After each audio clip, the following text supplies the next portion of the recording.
His assistants busy themselves, fetching scissors and colored papers, mixing hues of different flavors, painting blues and greens and purples, cutting stars and squares and circles, beginning the journey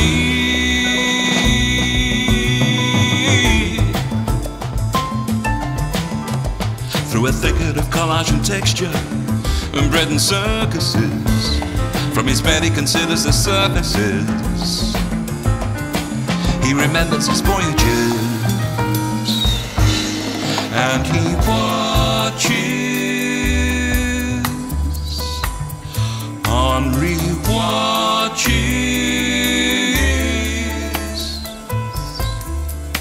Henri's body is bedbound, but his mind isn't even earthbound.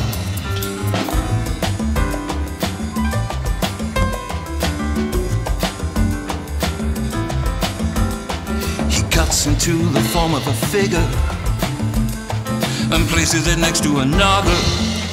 Improvisation, no turning back, no hesitation.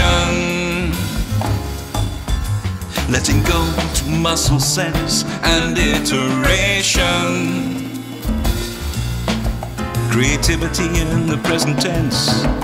No more sitting on the fence. Commit to the composition. And watches. Enrico watches.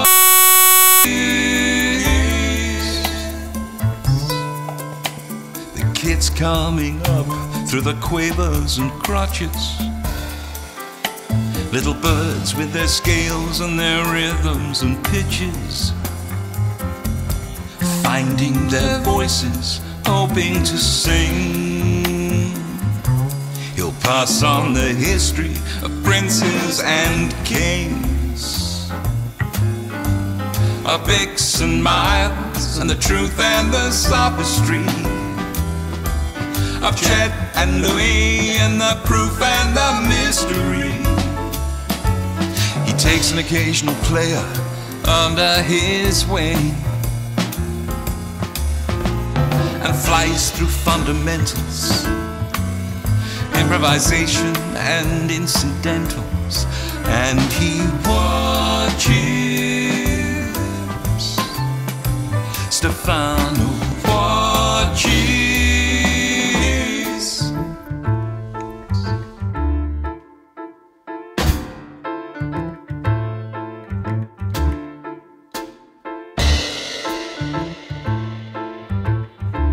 The silence of the film and the stillness of the man. Deadpan. Buster Keaton.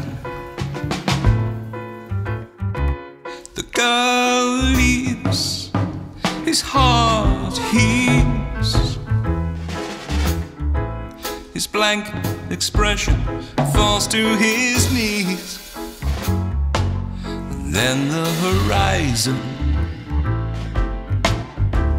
He sits, he thinks, pushing his hat back on his head, lost in this moment of loss, the signs he misread.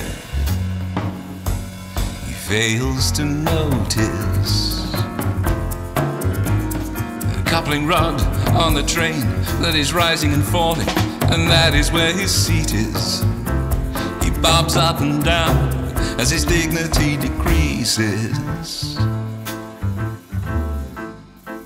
His stone face flashes a moment of indignation beneath his hat.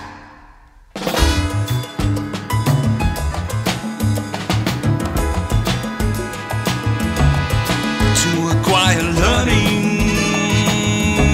you need to read, but to gain wisdom, you must watch. Stefano watches.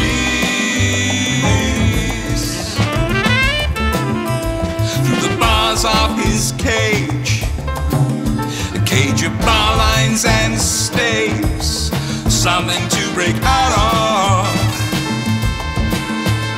to fight with, to play with, to push and pull and tear and tickle and sway with, all those accidentals.